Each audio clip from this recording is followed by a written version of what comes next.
Damn, son, where'd you find this?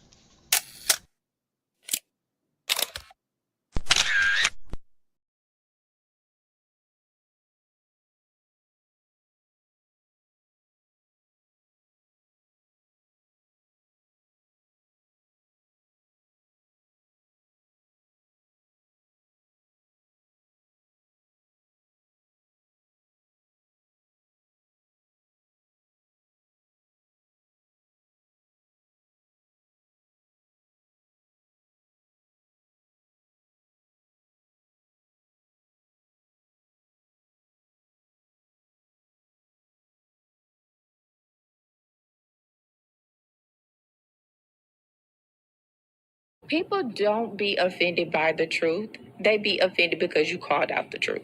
Simple as that. They don't want to hear any other narrative that makes them look bad. One thing I can't stand at this big grown age is somebody who act like cause and effect does not exist. Like, yes, your actions caused this outcome. Yes, what you did lit the match. Like, why are you surprised and playing victim? Guys, Chico, they never lie. That's how you know somebody doesn't respect you. They listen to reply, not to be understood. They cut you off. They minimize what actually matters to you. They laugh at your boundaries, and then they call you sensitive when you try to hold the line. They show up late, they cancel last minute, forget the things you've told them, because in their world, your time, your energy, even your voice aren't a priority. They're just an option. You see, there are two kinds of people. Those who adjust when they realize they've actually hurt you, and those who expect you to adjust so they don't have to change. You don't need to be disrespected loudly to be disrespected deeply. Sometimes you'll see it. It's just in their tone, in their patterns, in the silence after you're known. Respect isn't what they say when they're watching. It's how they act when they think you'll tolerate it.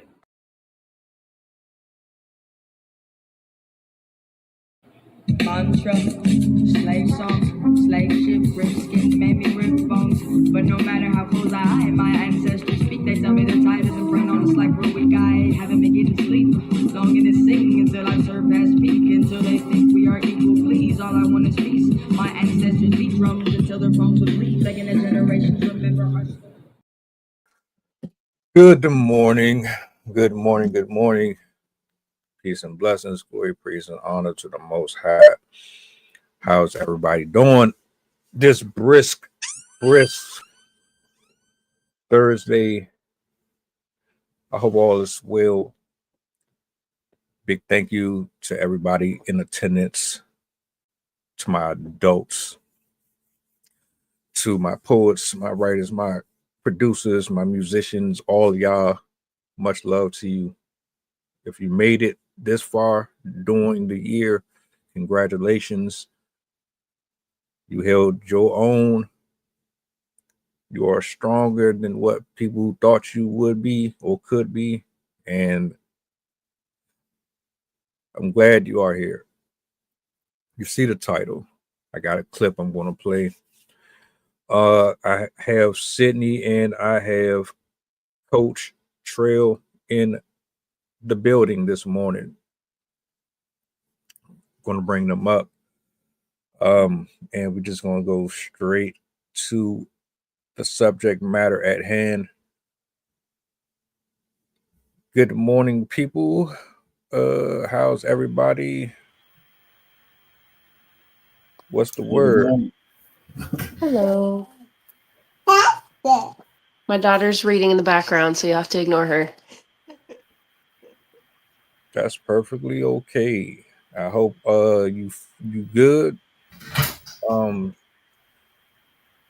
How's everybody morning so far though?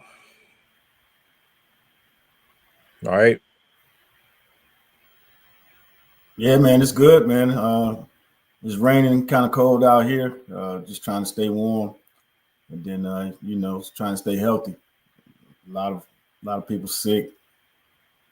Just trying to stay healthy and hydrated. How about you, Sid? How's your team doing over there? Pretty good. My son got up with me, and then he went back to sleep on the couch, and you can see one of them's already up. You want to say hi? Hi. Hey. It is nice and cold here. I'm not a fan of the cold, but I know my mom does. She's from New England originally, like Massachusetts, Rhode Island, Maine. So I know she's enjoying it. She's reading a bug book, so she's trying to tell you about the mantis. Oh, sweet. Yeah. All right. But look, if you get snow, send it this way. I would more than love to receive it because we haven't gotten snow in like 15 years or so. So that would be great. I'm gonna bring this up on the big screen. I'm gonna let it play. It's different than the one that I originally sent out, but it's the same story. Okay. For some reason, Instagram makes it hard for me to get my stuff out there nowadays. So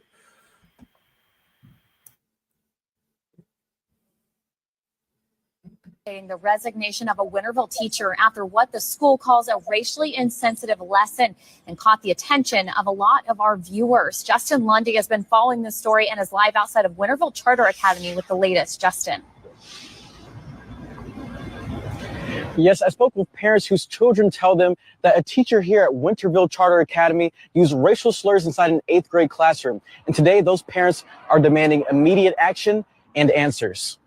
She had them raise their hand during a Constitution lesson and reminded them that if it wasn't for the Constitution, they would still be her slaves, her field slaves. Kanisha Tillman and McKay Benjamin say their children were in an 8th grade classroom at Winterville Charter Academy. And late last month, that was the lesson on Constitution Day. Tillman says both the teacher and some white classmates then used the N-word. And then call him a and then the teacher responded by saying when the black student tried to address it and ask her to address it, she said that, well, it's okay because we're all a little bit racist. School leaders initially sent out a memo to parents of that classroom on September 24th. It said they investigated the incident and the teacher involved resigned. After outrage began to spread on social media that the teacher wasn't fired, Principal Anastasia Ryan sent out the following memo on October 5th to the whole school, reading in part, "As soon as we were made aware of each incident, we immediately took action. The result was a teacher resignation and the children involved being disciplined in accordance with our parent and student handbook. These situations concern us too. Our school culture is built on one of acceptance, love, and respect to serve all children and their families." Benjamin planned to remove her child from the school, but changed her mind this week. And why aren't you taking your kids out of the school? Instead of us just removing our kids and letting them get away with it and not actually holding them accountable for what's going on, we should stay at the school and fight and get them to address the situation. Winterville Charter Academy has not revealed the name of the teacher involved, but parents are demanding new policies to prevent situations like this from occurring again. I would like for them to have training on cultural fluency, on implicit bias, on racism, and I would like the students to have training. Like, it doesn't make sense why we got a school-wide email about TikTok challenges in the soap dispensers, but we didn't get a school-wide email discouraging more racist remarks coming to the school.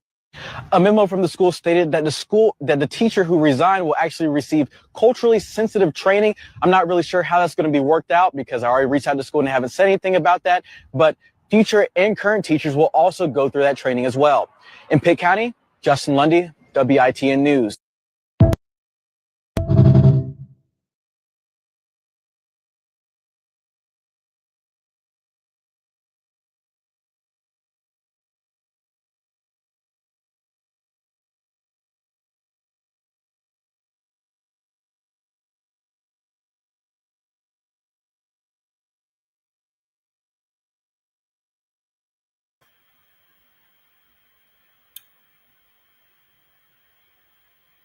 Yeah, we can't hear you if you're talking. Oh, I can't hear you. Is it me or is it? Yeah, no, my bad. I had it on mute. Okay. What I was saying is, as an adult, you've pretty much seen most of what you're going to see out of life. Your experience is going to be 10 times more than what a child sees. Their perception of it is going to be so just remarkably pure and different, that it's like you would think that being at a certain age, you will be more responsible with your words, your approach, how you not even just remove yourself from the matter, other people, how they're going to receive certain things. As a teacher, this right here kind of it bothered me a lot. But I'm gonna say this and then I'm gonna yield the mic. It's just not acceptable. It's just not acceptable. Period. Not to be that old and still bringing that type of energy into a classroom. What's your initial thoughts on the video itself and just that type of atmosphere that these infrastructures are continuously creating?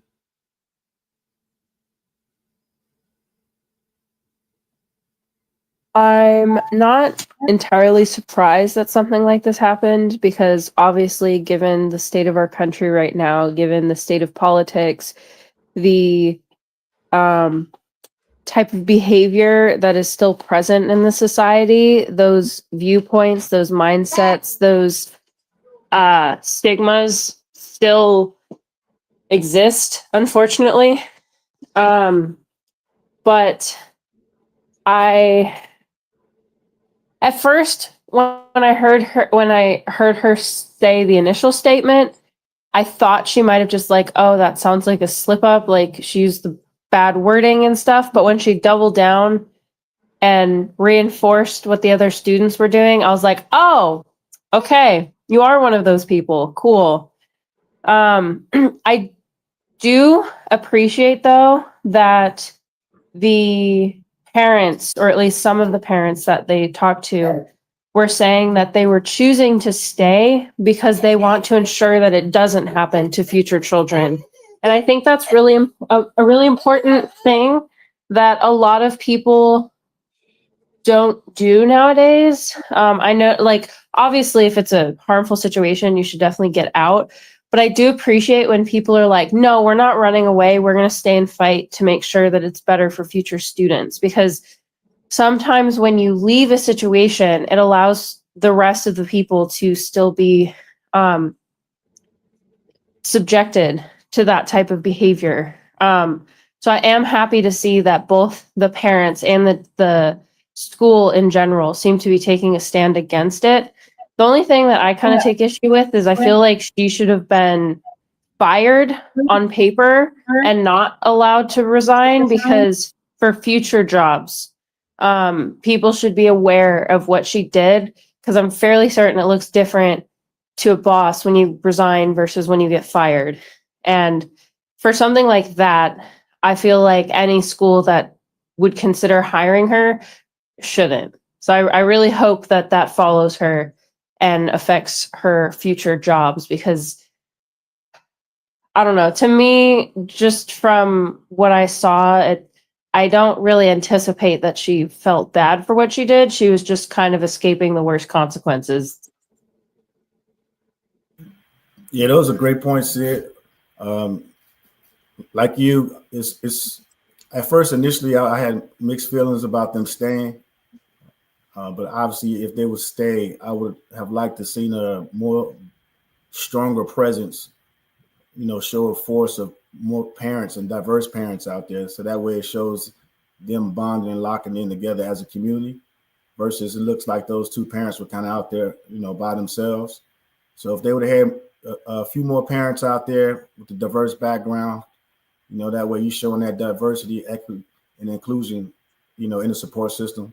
And then as far as for, I can't really speak to as far as for the firing or the resigning, because obviously they have policies and handbooks in place at the school.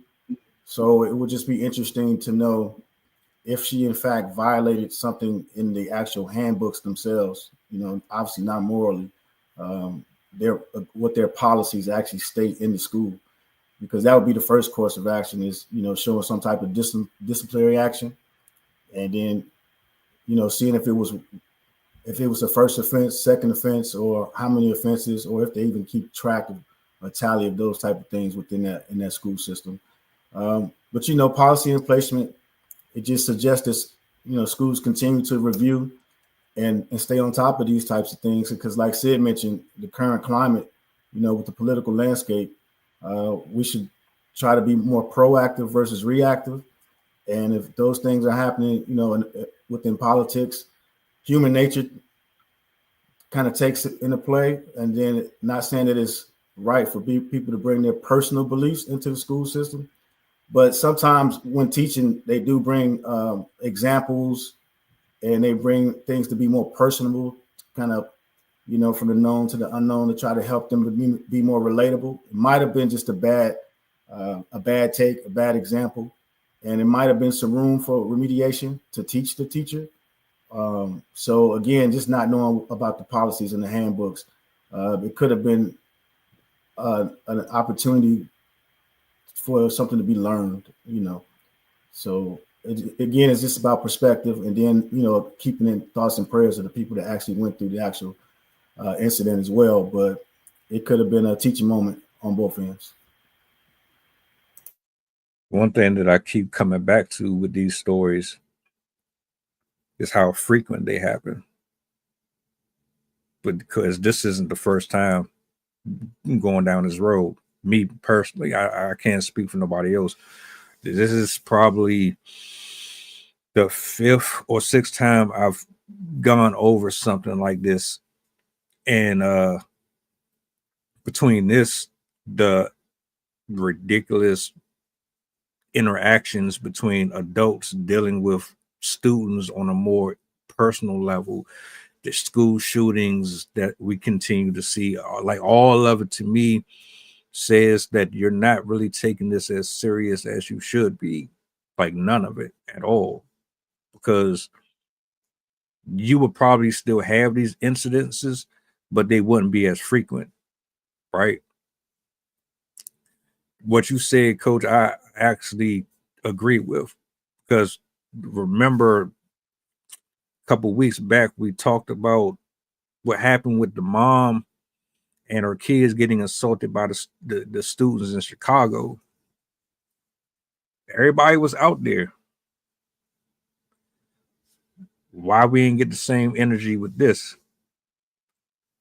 How come we don't get the same energy when you hear about a 22-year-old teacher dealing with a 13-year-old? Well, why don't we see the community all out there at the auditorium, standing outside the principal's office with the same anger and asking the same questions? What's going on? It's like, and I don't know if it was you or Sydney or Rob who said this. You can't start something and then take the foot off the gas and then just kind of be like, oh, well, we started to be angry. We started to be frustrated. All right, a couple of weeks have gone by. We are all on social media expressing our anger. But now by week 3, we on to the next trend, the next subject. That how does that change anything? It can't. So that's where I'm at with it. The pattern, the ongoing pattern. As far as her resigning, or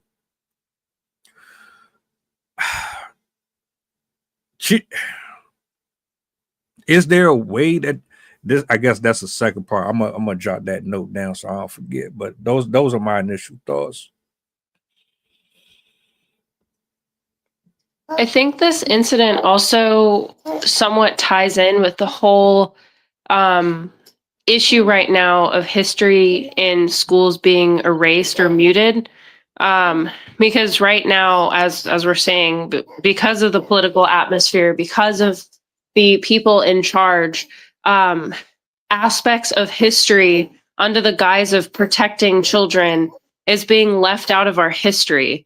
And when you leave things like that out of our history, it enables people to be victimized in the future. Because if you don't know your history, you won't be able to detect when things start changing in your own life. You won't be able to pick up on the warning signs. You won't be able to understand how people got to that point, to the length that they're literally taking advantage of in the most horrific way of people based on how they look or where they're from.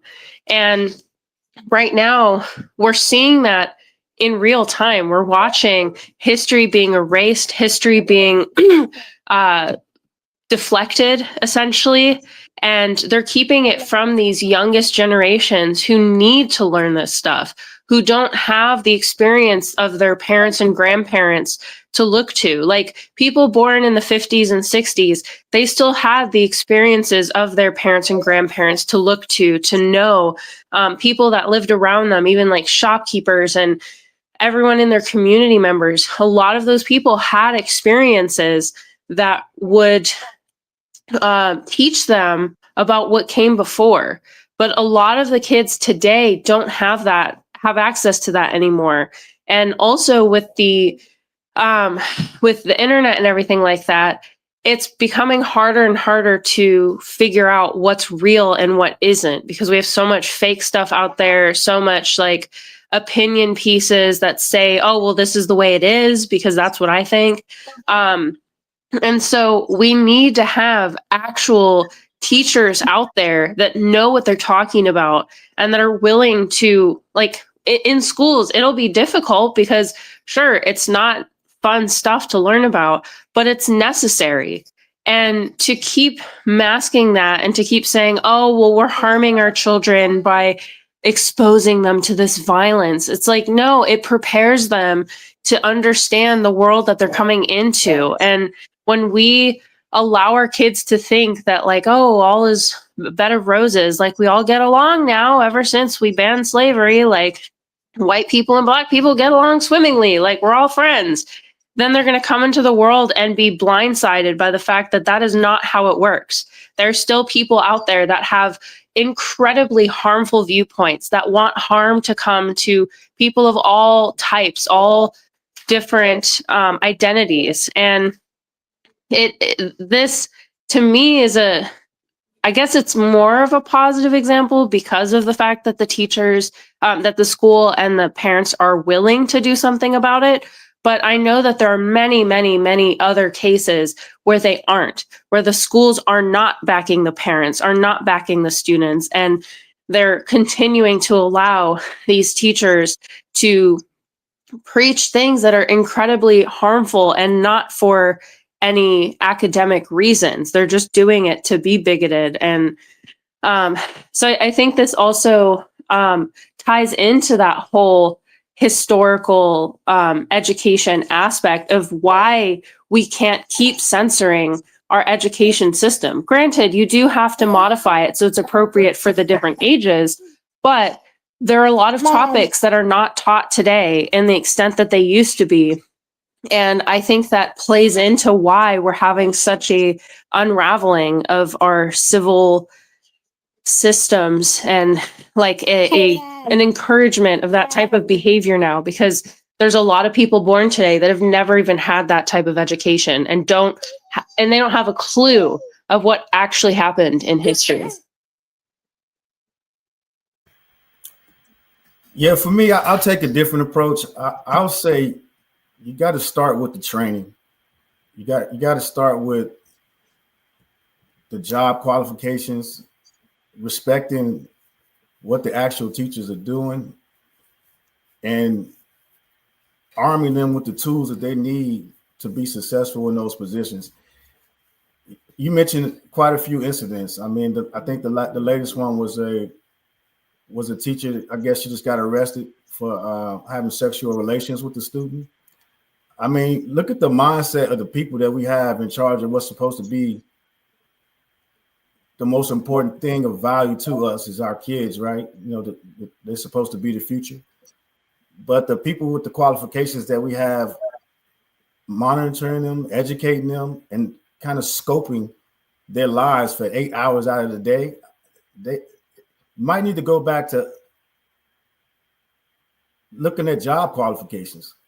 All these degrees that you require the teachers to have, and you underpay them, and you expect much more value to come out of what they're actually doing. So they're almost like placeholders. You still have them using an outdated education system.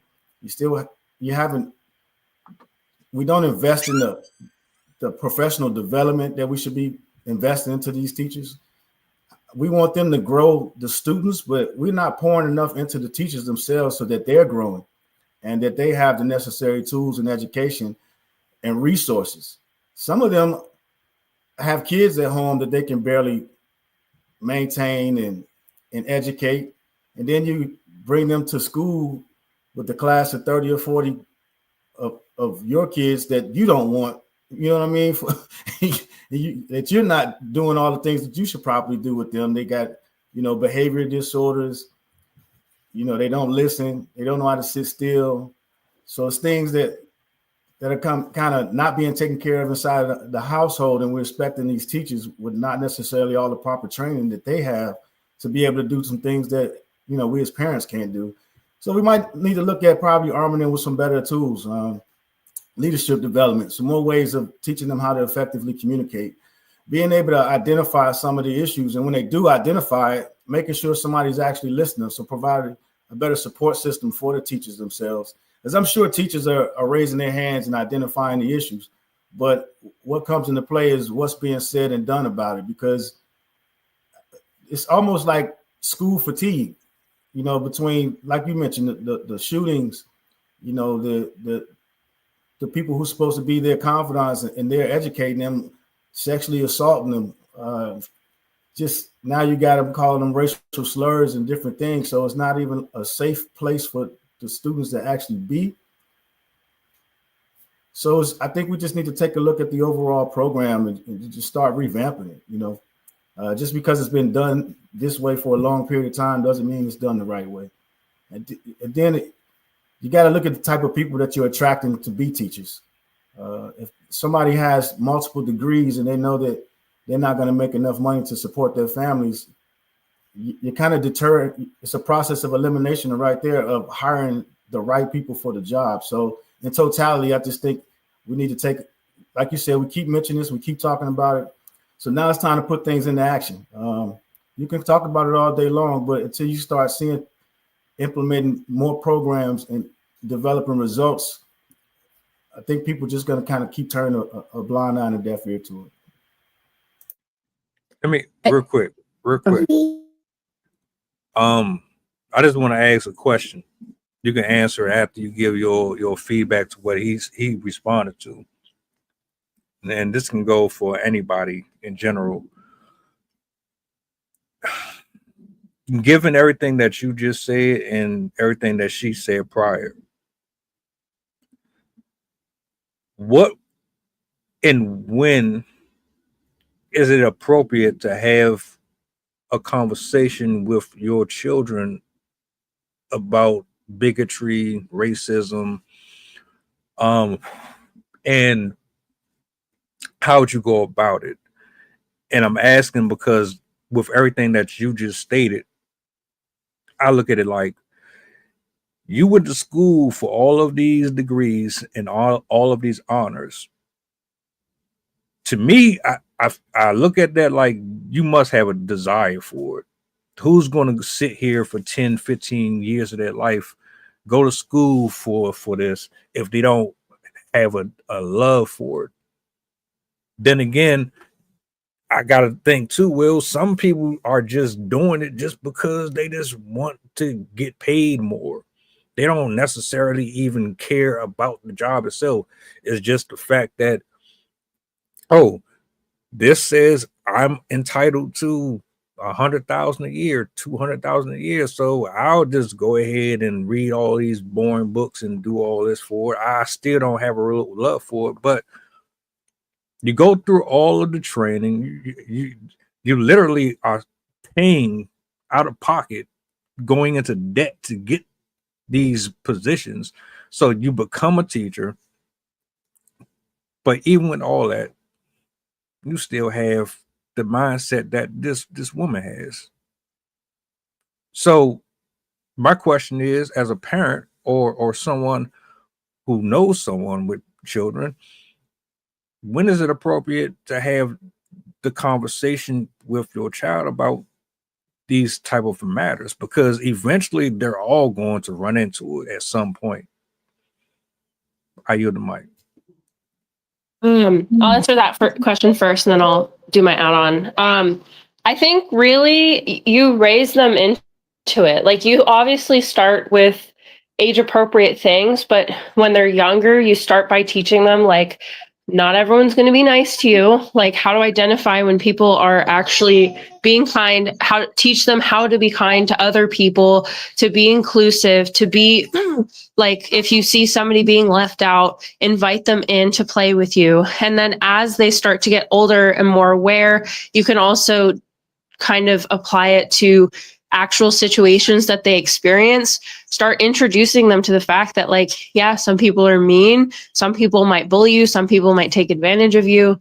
And you can start bringing in actual historical examples of this, like people that, like, we all can think of a lot of different people that have done really awful things. And you can start introducing those people at age appropriate levels so they know that these people exist. Obviously, like, you shouldn't be traumatizing your kids and showing them like Holocaust documentaries when they're like 5, but you should at least introduce them to the fact that this stuff happens in the world. People have not always been treated nicely. And as they get older, you introduce more and more age appropriate / enlightening things so they understand that the way that they understand the way that the world works on both ends. But also you do have to keep an attitude of, like, it's not all bad. Like, you shouldn't be afraid of the world. You just need to be aware of it so you know how to handle it when you're faced with it. And so there should be elements of empowerment within those lessons that you teach them, and they should be framed in a more constructive manner rather than a fear everybody, run away, like, don't engage with these people.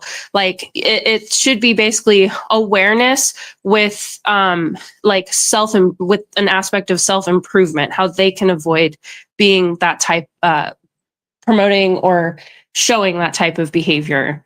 And then once they hit like middle school, high school, that's when you can probably start showing them like real examples from history, reading novels, reading books, to show the experiences of people that have lived before, documentaries, stuff like that, that show like the real situations.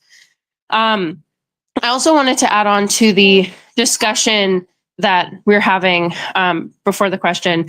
And I think another component that everyone forgets about is the administration system, the district, and the things that they do. Because I do a lot of research on the school system, teachers, what's happening within the school systems, and why the school system is failing so badly right now. And not only are teachers like wildly underpaid in most circumstances,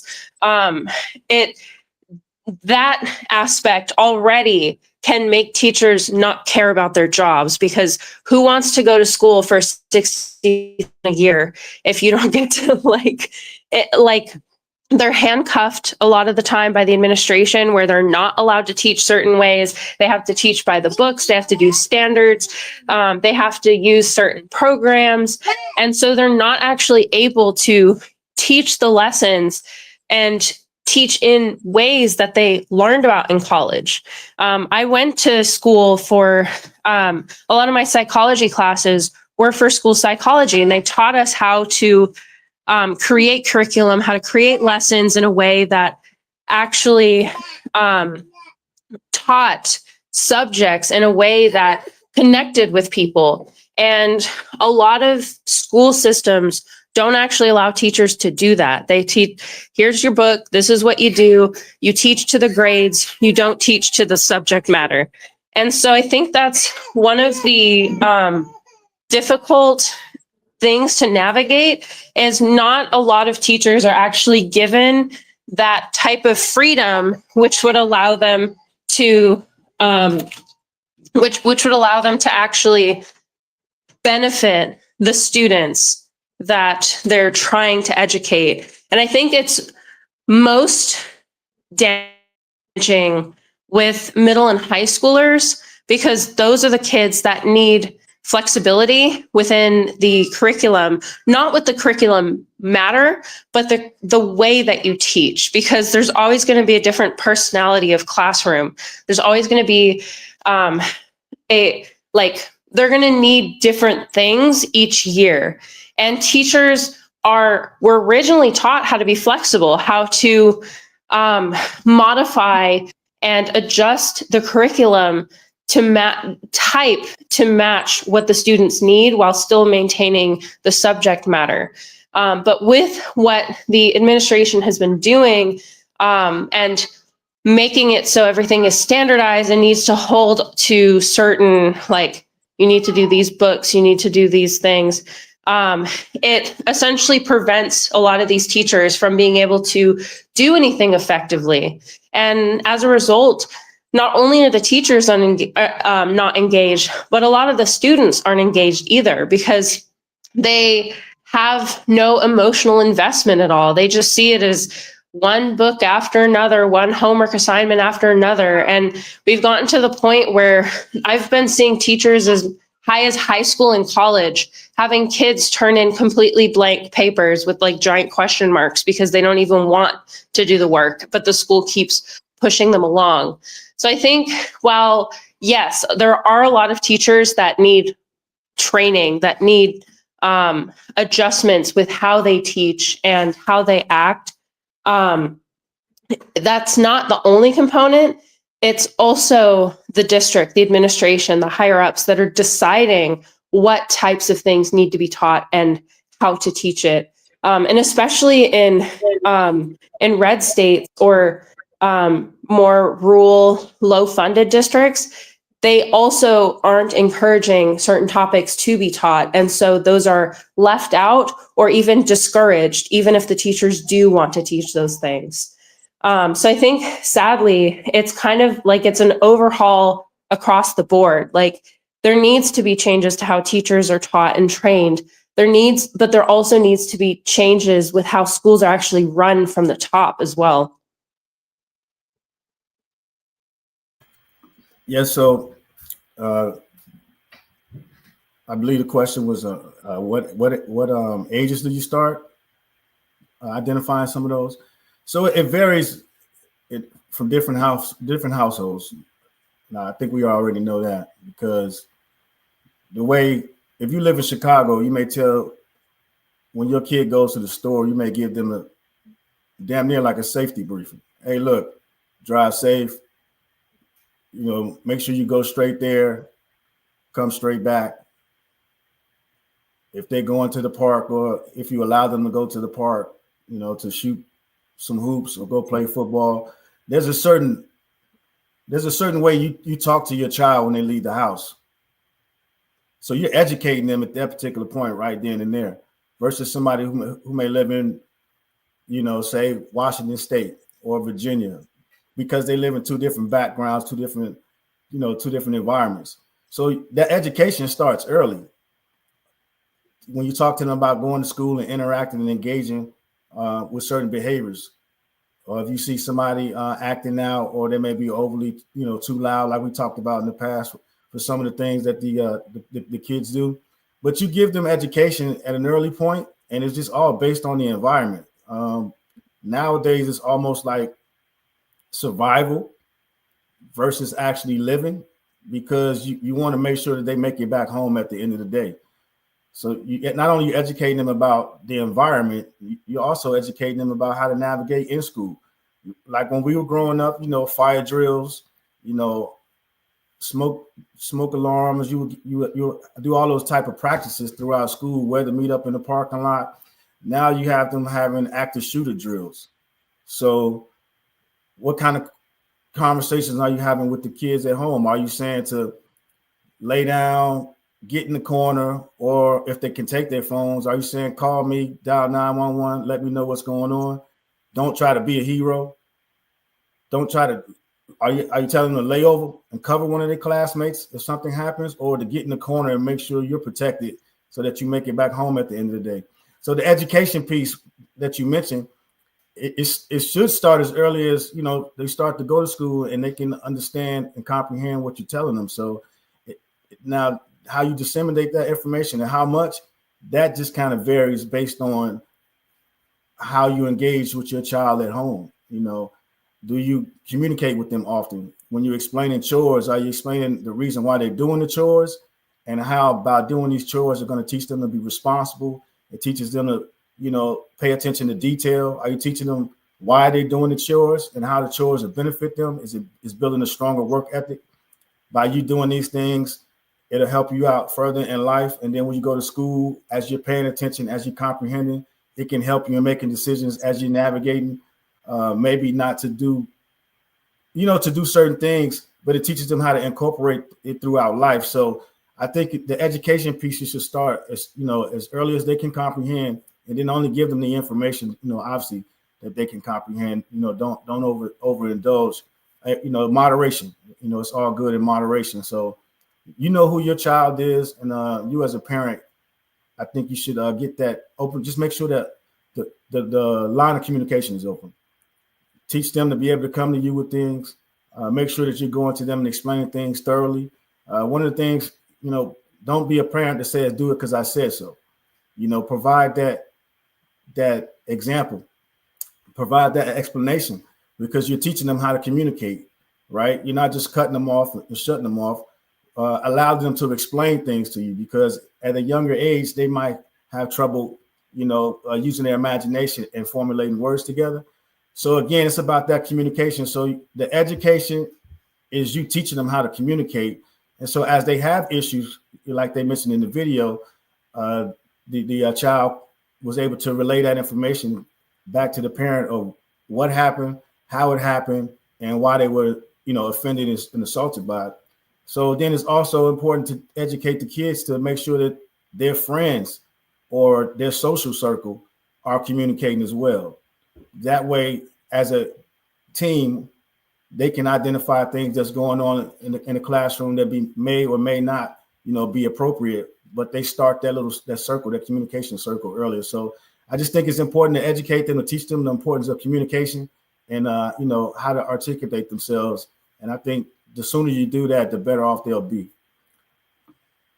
There's a gentleman on Instagram who went viral for teaching his daughter how to use weapons. It was like a challenge. He had to set up in the living room. He had 4 to 5 different guns on the table, had her blindfolded. First, he quizzed her on every gun. Then he asked her questions about what to do in the case of someone breaking into the house, what to do in case something happens to him or someone in the house and she's left alone or in a position where she has to rely on her own senses and her own self-awareness. Then he asked her a series of questions about what her purpose is. Then after all of that, he puts a timer on. The blindfold is on. And then she has to break down every gun based on which one is labeled as. She broke them all down, all of them, from the piece here to the clip, all that. And you know, there was people in the comments section that were pretty indifferent about it, but I listened to you talking, I listened to Sydney talking, I'm thinking this sounds similar to me, because I would absolutely do the same thing. And I think it's like, it's not even about putting a weapon in the person's hands per se, but knowledge is the weapon, right? I compared it to similar because you put your kids at a disadvantage when you do not give them the information that is necessary to combat the obstacles they will eventually face, because we've all been there before. It's just a endless cycle. Child, adolescent, adult, everybody. And I don't know if a lot of students and children understand that going forward. Now, to segue back over to the woman, because I jotted down two separate questions. One of them is in relations to something that was said a few minutes ago. And this one was basically me asking, all right, was this woman poorly trained? Or was she poorly trained and that's why she said what she said out of her mouth? Because she didn't know how to approach these children in this classroom because they're of a different background, and so she just let some words come out of her mouth accidentally? Or is this just something that was innately in her?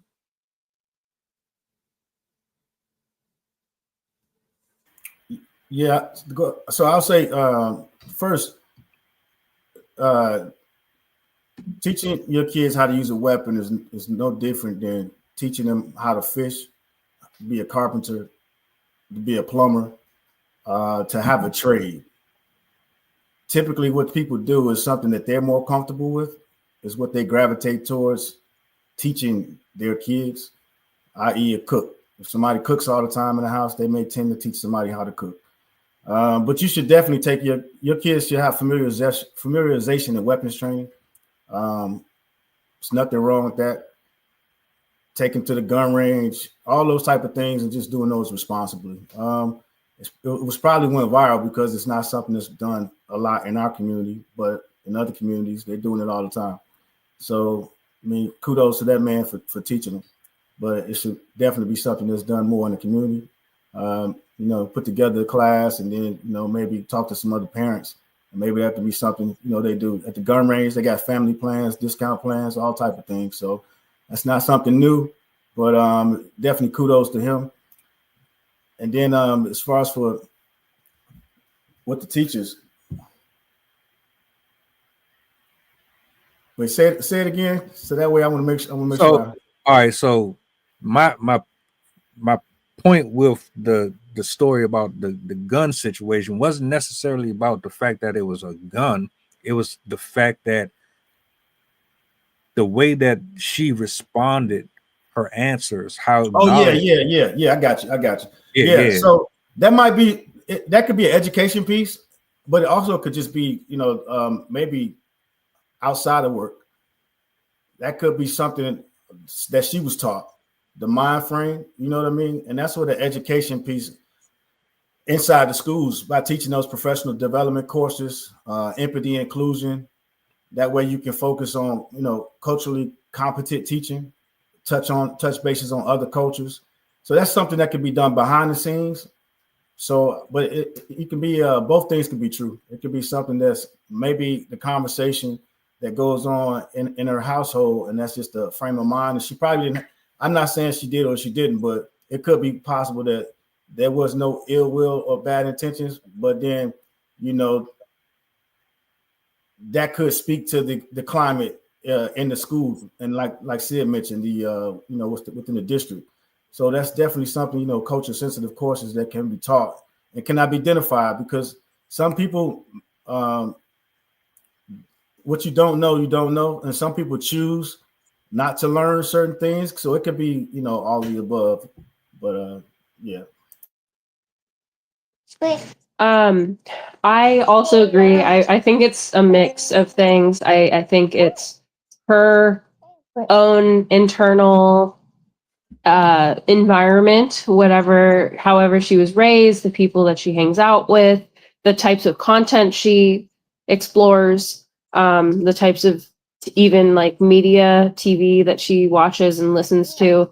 All of these have an effect on you that most people don't even recognize unless they're like purposely trying to work on themselves and think about like reflecting on how they think and stuff like that.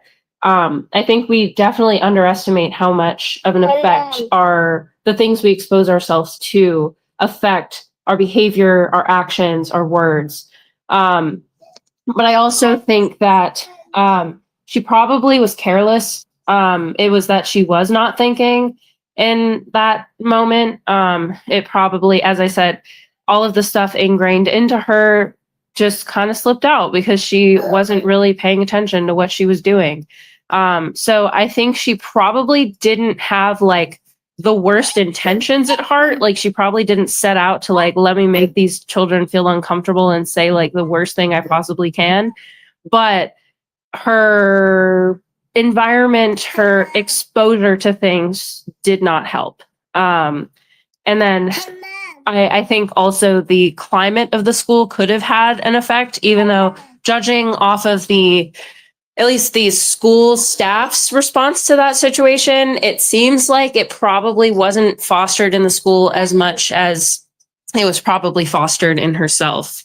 I do also want to mention something that you guys brought up too that came to mind for myself as well, is the aspect of like teaching them skills, teaching them things that are useful beyond education, because obviously like education and knowing about the world and how things work is very important, but you also need to have like real world skills, things that you can apply. And that's something that I've noticed is very common with people, both adults and children, where they're like, oh, I don't have to learn that. I'm never going to use it. But I think that's such a damaging almost mentality to have, because you never know when you're going to need to use something. Like in my own experience, I've learned things from my past that never really stuck in my mind. But then an incident years and years later, I was like, oh, now I get it. Like I learned that way back then, but now I'm making the connection now. And there's also like, this is obviously an extreme example, but I also really love to watch like survival stories and stuff, like people getting out of really crazy situations. Like I got lost in the rainforest. I was attacked by a shark. And like, there's so many times where I've heard the person say, I remember this thing that my teacher taught me in 6th grade, or I remember this thing that my neighbor told me about, and that helped me get out of that situation. And so even if a person thinks that they don't need to know something, it's crazy how beneficial knowledge can be in terms of both skill and like fact education. There could be like, you could never plan to be like a doctor or a plumber or a whatever, but something that you learn even decades before can still come in handy to you later. And so I encourage all parents, don't teach just what you think your kid wants to know.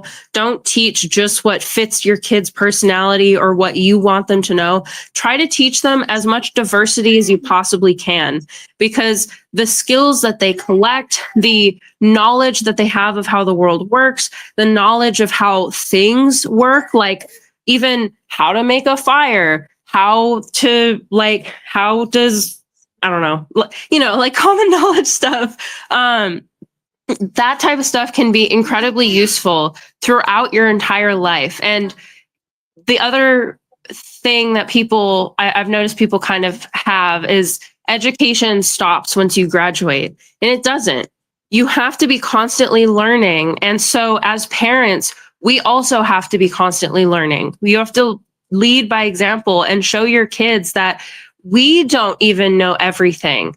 And so they shouldn't expect that by a certain age, you're going to know everything and you're going to be able to like tell the world how it's your job as a human being to constantly be improving yourself, to constantly be adding to your repertoire of skills and knowledge. And it only will benefit you to keep building on those skills. So I think that's a really important aspect to education, is knowing that it's not a stagnant step-by-step process. It's an entire lifelong journey. And it's not going to be the same for every single person. And you shouldn't try and make it like cut and dry. This is what you need to know. Like, explore with your child. That's what education is. It's exploring, understanding, and allowing yourself to grow. Yeah, I don't. That lady brought that in from outside. I don't think that school had anything to do with that being in her. And I also have a feeling that there's others within that building that probably have similar characteristics, that they just know how to monitor their mouth a little bit more, where they can feel how they feel, but they don't slip up and say it out loud to people. My final question is the very first note that I took down at the beginning. And I want to know if this is in response to something that was said.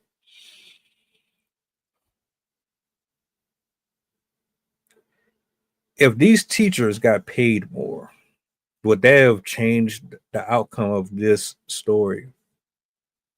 Would she have said out of her mouth what she said out of her mouth? Had she been given a larger paycheck at the end of the year? Will we even be having these conversations about racism in school if they got paid more? Will we be having any conversations about school shootings, about bullying, and et cetera, if teachers had a incentive that motivated them to be more involved in the classroom or in that construct in general? If money is the motivator for everybody, and it's gonna make you want to be happier, it's gonna make you want to be more inclusive and smile more and chippier, and it's gonna make you want to talk to these different students based on their personalities, and you're going to really lock in and try to adjust and adapt to their teaching style. 20 different kids, and if the money is really the incentive, will we be here today, 2025? Will we have what happened in Chicago? Will we have what happened to the black kid who got hung in the bathroom at an elementary school? Will we have any of this?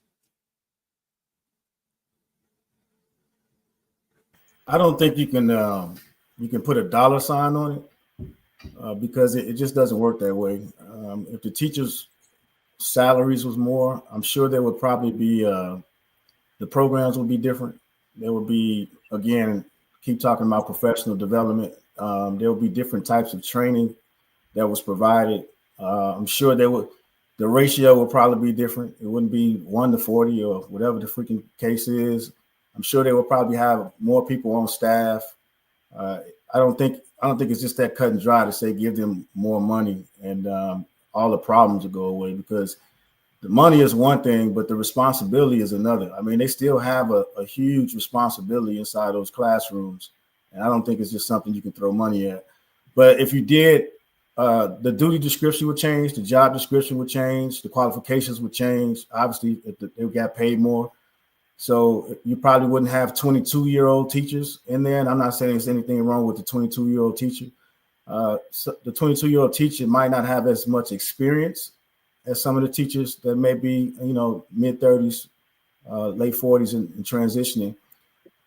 But so the caliber of people may change. definitely the programs would change because it would be more invested into the programs. So I think in totality, it probably would change, but just not because you throw a dollar amount on there. Again, the dollar amount would mean that the whole program would have to be revamped, and that's what we probably would be looking for.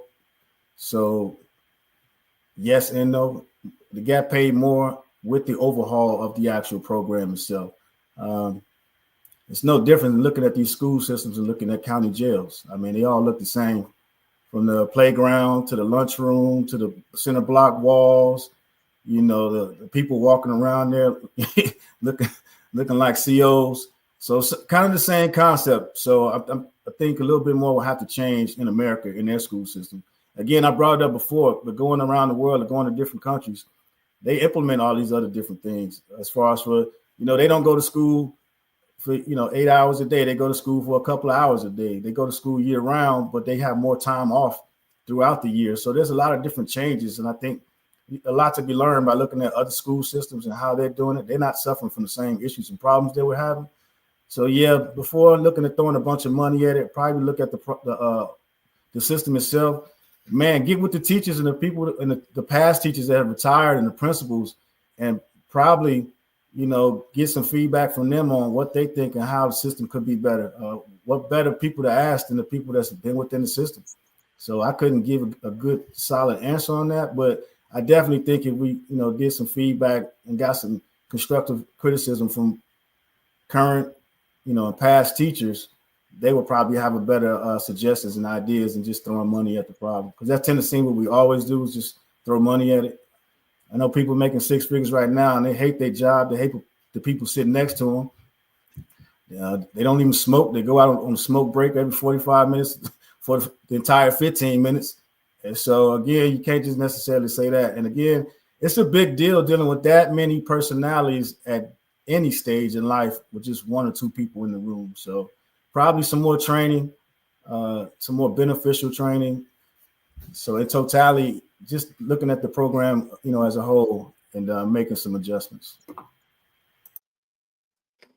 I also agree. I don't think money would change anything. Granted, it would help improve access to educational resources. It would allow kids to be able to go on more like hands-on field trips and types of things out in the world. It would allow them to afford like better books and stuff like that.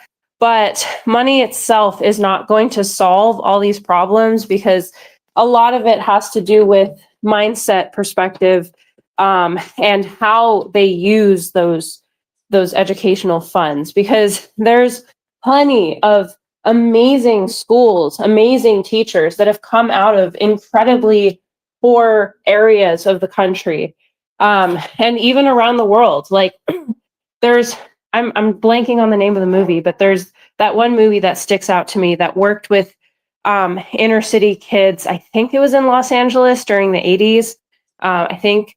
And most of them were basically written off as like, you're just going to go to jail, you're not going to graduate. But I think everyone in his class ended up graduating because of the work and dedication he put in. I went to both a private and public school, which arguably the people in the private school were getting paid way more than the people in the public school. But I think the most influential teachers I've ever had were from the public school. And they were the ones, they stuck out to me because of their passion, not because they were paid more and had more money to throw at us in education. So I think it really, really matters who the teacher is and what their intention is, because a great teacher is going to be able to make do with what they have and still be able to reach the students without needing a bigger paycheck to do it. As teachers that I've been hearing just from all the research stuff that I've been doing too, teachers are paying out of pocket just to get the kids the resources that they need, paying for like workbooks and school, like literary books and stuff like that, just so they can teach the things that they want to. So there are amazing teachers out there that just don't have the resources. But then there are also teachers that are getting paid buco and they don't care. They're in it for the paycheck. So I think it really, money can help. Money's a vehicle, but it's not the it's not going to get them to the destination. It has everything to do with the type of atmosphere, the type of personality, I guess, that the school is able to create, whether they're encouraging their teachers to also work on themselves and improve themselves, and how much they care about how their teachers are presenting themselves in the classroom, how much the school itself cares about the well-being of children and offers services even beyond the educational aspects. There's a lot of components, but it definitely is not all rooted in money. If that woman came into that job without any of that, that would be one thing. The fact that she resigned, to me, she had a conversation, and in that conversation, they gave her grace. They said, look, we could fire you, but it would probably be more helpful because you've been with us for X amount of years. We're not going to do that. We're going to give you the grace of actually stepping down on your own so that you still have a good chance of educating somewhere else, or it doesn't, I don't know. The fact that she actually resigned herself, to me, was a sign of guilt. Yeah, So, it could have been those parents were starting to mobilize, and they were probably starting to see some traction. And, you know, what was the name of the school? Winterton or Wilmington? I don't know. But Winter Green. Yeah, so based on the location geographically, that probably was going to be a problem. And they they didn't fire her, so therefore she can, go to another place and continue, working and not ruin her career. But they probably did that just to, to satisfy those two parents that were standing out there talking to the news media. I mean, that's typically what happens. But at this particular point, what they should do, don't ease up off the throttle, put foot to ass and get another group together and start looking at what those policies and those programs are. Because, again, it's kind of a rash decision, because inside an organization, they have to have rules and regulations. So was that the first time offense, second time, or third time? And that's what they should be looking into, is to see, okay, was she a repeat offender? Is there a trend there, like we kind of mentioned earlier? And so I think they should kind of, while they have the momentum, they should stay on the gas. And hopefully they do. Hopefully this isn't the end of this conversation. I would like to see more people discussing these things, like, really, because it's ridiculous at this point. But yeah, that's all I had to say about it. I think everybody made some great points. Shout out to everybody that pulled up this morning. Coach Sydney, thank you for being here. We got another doozy for y'all later on, 7 p.m. Eastern. Make sure you lock in. Great show, great way to start the morning off. About to go back in the lab. If you need to reach me, you know where I'm at. Enjoy the rest of y'all day. Just in case I don't tap in with y'all, do me a solid before you go. Put the goddamn button back. Peace.